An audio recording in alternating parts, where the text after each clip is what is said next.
Hi hi.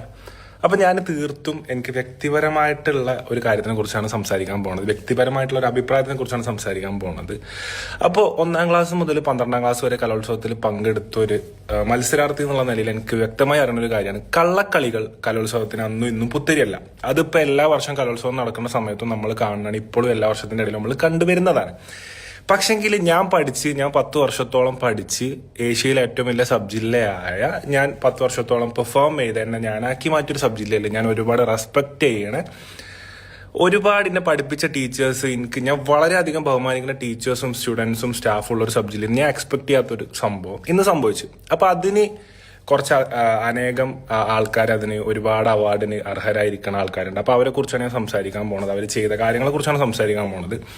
തെറ്റാണോ ശരിയാണോ എന്നുള്ളത് ഞാൻ പറയണ ബാക്കി കാര്യങ്ങൾ നോക്കിയിട്ട് അതനുസരിച്ച് തീരുമാനം എടുക്കുക.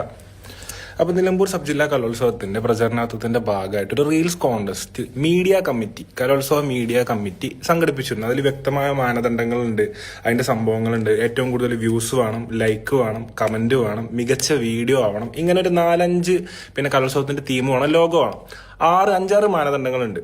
അപ്പം ഇത് പാലിച്ചിട്ട് ഇപ്പച്ചിന്റെ സ്കൂളിൽ LP UP കുട്ടികളാണ്, അവർക്ക് ഇൻസ്റ്റാഗ്രാമോ സംഭവങ്ങളൊന്നുമില്ല. അവരൊരു വീഡിയോ പുറത്തിറക്കി. അപ്പൊ അവസാന ദിവസം വരെ നമ്മൾ ആരും കൂടണില്ല, കാരണം നമ്മൾ അത്ര സീരിയസ് ആയിട്ട് ഇത് എടുക്കണില്ല. പക്ഷെങ്കിൽ കൂടെ മത്സരിച്ച ആൾക്കാർ ഫേക്ക് വ്യൂസ് കയറ്റിയിട്ട് ഈ പാവങ്ങളെ സ്കൂളിൽ ഇപ്പാന്റെയും സ്കൂളിലത്തെ ചെറിയ കുട്ടികളും ഉമ്മമാരും ഇവരൊക്കെ ഷെയർ ചെയ്ത് കിട്ടിയ വ്യൂസിന്റെ മുകളിൽ വ്യൂസ് കൊണ്ടുപോയി തുടങ്ങി. ഫേക്ക് വ്യൂസും സാധനങ്ങളും കയറ്റിയിട്ട് ഒറ്റ ദിവസം കൊണ്ട് 100K 500K 800K 1.5 മില്യണിക്ക് പോണ വീഡിയോസ് വരൽ തുടങ്ങി. അപ്പോഴാണ് ഞാനും ബാസിലും നമ്മളെല്ലാവരും ഇനിഷ്യേറ്റീവ് എടുത്തിട്ട് ഈ ചെറിയ കുട്ടികളെ വീഡിയോ ഞങ്ങൾ ഹെൽപ്പ് ചെയ്ത് ഞങ്ങളെല്ലാവരും നല്ലൊരു കുഴപ്പമില്ലാത്ത 21 ലക്ഷം ആൾക്കാരിലേക്ക് ആ കണ്ടന്റ് ഞങ്ങൾ എത്തിച്ചു കൊടുത്തു ഒരു ദിവസം മുന്നേ. അപ്പൊ അങ്ങനെ സ്വാഭാവികമായും കള്ളക്കളി കളിച്ച്, അതായത് ഫേക്ക് വ്യൂസ് എല്ലാം അടിച്ചു കയറ്റി നിൽക്കണ സ്കൂളുകാരെല്ലാവരും ഇടയ്ക്ക് ഈ പാവം LP UP സ്കൂൾ കുട്ടികളെ വീഡിയോ ഞങ്ങളെല്ലാവരും സഹകരിച്ച് സഹായിച്ച് നല്ല വ്യൂസിലെത്തി ഒരു ജയിക്കുന്ന ഒരു പൊസിഷനിലെത്തി. അപ്പൊ 1ാം സ്ഥാനക്കാർക്ക് 5000 രൂപ ഉണ്ട്. അത് പോട്ടെ, പൈസ അല്ല ഇവിടെ പ്രശ്നം. അപ്പൊ ഇവർ 1ാം സ്ഥാനത്തിൽ എത്തി നിൽക്കുമ്പോൾ ഒന്നാമത് ഈ മീഡിയ കമ്മിറ്റി മത്സരത്തിന്റെ വിധി നിർണ്ണയിക്കുന്ന ഡേറ്റ് 2 പ്രാവശ്യം മാറ്റി. ആദ്യത്തെ ദിവസം മാറ്റി, 2ാമത്തെ ദിവസം മാറ്റി. അതായത് ബാക്കിയുള്ളവർക്ക് മാക്സിമം ടൈം കൊടുക്കുകയാണ്. അതായത് ഫേക്ക് വ്യൂസ് ഉണ്ടെങ്കിൽ കുറച്ചും കൂടി കൊണ്ടുപോകാം, അത് കൊടുത്തിട്ട് വേണം മറ്റുള്ള തോൽപ്പിക്കാൻ എന്നുള്ള കളിയാണ് ഫസ്റ്റ് മുതൽ കളിക്കുന്നത്. 2 ദിവസം ടൈം കിട്ടിയിട്ടും വേണ്ടപ്പെട്ട ഫേക്ക് വ്യൂസ് ഒന്നും ഒറിജിനൽ വ്യൂസിനെ തോൽപ്പിക്കാൻ പറ്റിയില്ല. അങ്ങനെ ഇത് മാനദണ്ഡങ്ങളിൽ 5-6 മാനദണ്ഡങ്ങളിൽ 5ഉം അല്ലെങ്കിൽ 5-ൽ 4ഉം പാലിച്ച് ഫസ്റ്റ് ആയിട്ട് ഈ LP UP കുട്ടികളെ റീലെത്തി നിൽക്കുന്ന സമയത്ത് ഇവര് എടുത്ത തീരുമാനമാണ് ഏറ്റവും വലിയ കോമഡി. അതായത് മാനദണ്ഡങ്ങൾ കറക്റ്റ് ഇതുണ്ട് കേട്ടോ, ഇതിന്റെ മാനദണ്ഡം. അപ്പൊ ദുനിയാവിലെ ഏറ്റവും കോമഡി കലോത്സവം റീൽസ് കോൺടെസ്റ്റ് കണ്ടക്ട് ചെയ്ത മീഡിയ കമ്മിറ്റിന്റെ റൂൾസ് ഞാൻ വായിച്ചു തരാം. മികച്ചതും കൂടുതൽ വ്യൂവേഴ്സും ലൈക്കുള്ളതും കമന്റ് ഉള്ളതുമായ വീഡിയോ ആരാണ് തയ്യാറാക്കിയതാണ് അവർക്കാണ് സമ്മാനം നൽകുക. ഈ സംഭവം എല്ലാവരും കണ്ടല്ലോ, ഈ ഒരു പോയിന്റ് ഞാൻ പറഞ്ഞുതരാം.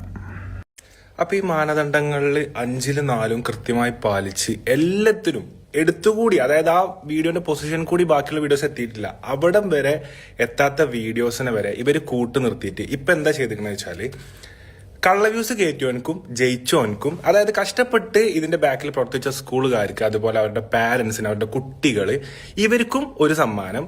ഇങ്ങനെ കണ്ട ചൈനക്കാർക്ക് പൈസ കൊടുത്തിട്ട് വ്യൂസ് കുത്തി കയറ്റിയ സ്കൂളുകാർക്കും ഒരു സമ്മാനം. അതായത് ഇപ്പൊ ഒരു ഒളിമ്പിക്സ് ഓട്ട മത്സരത്തില് ഉത്തേജകം അടിച്ചിട്ട് ഒരു അത്ലറ്റ് റൺ ചെയ്യാണ്.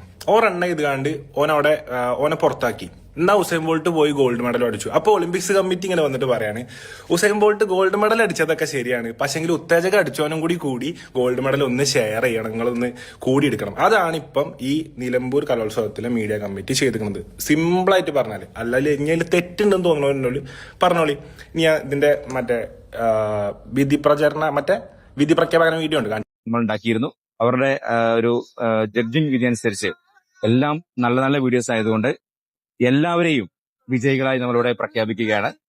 പങ്കെടുത്ത 10 ടീമിനും തുല്യമായി സമ്മാനം പങ്കിടുകയാണ്.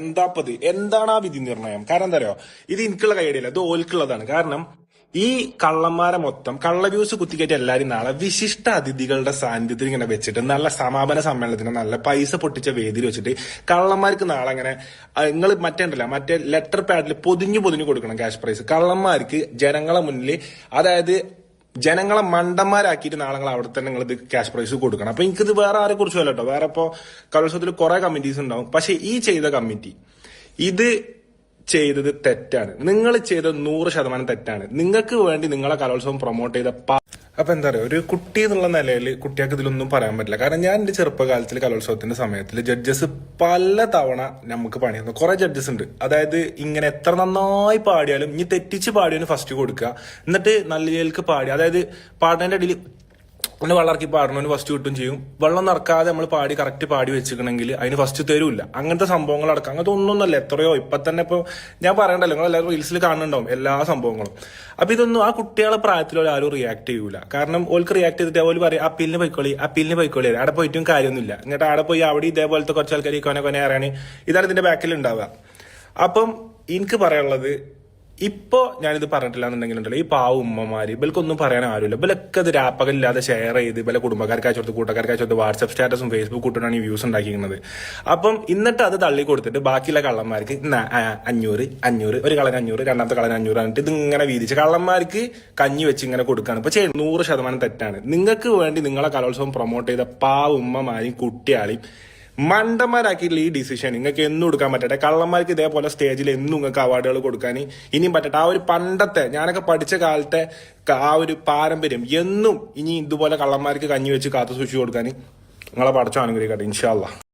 അപ്പൊ ഈ ഒരു കോൺടെസ്റ്റിന്റെ പ്രശ്നങ്ങൾ മാറ്റി നിർത്തി പറയുകയാണെങ്കിൽ എന്റെ ഫേവറേറ്റ് ആയിട്ടുള്ള സബ് ജില്ലയാണ് നിലമ്പൂര്. കാരണം ഞാൻ പഠിച്ചു വളർന്ന സ്ഥലമാണ്, ഒരുപാട് ടീച്ചേഴ്സ് ആയിട്ട് എനിക്ക് ബന്ധമുണ്ട്. അതുപോലെ തന്നെ ഞാൻ വർഷങ്ങളായിട്ട് നല്ല രീതിയിൽ ഫുഡ് വെച്ച് പോരുന്ന കമ്മിറ്റികളെ കാണുന്നുണ്ട്.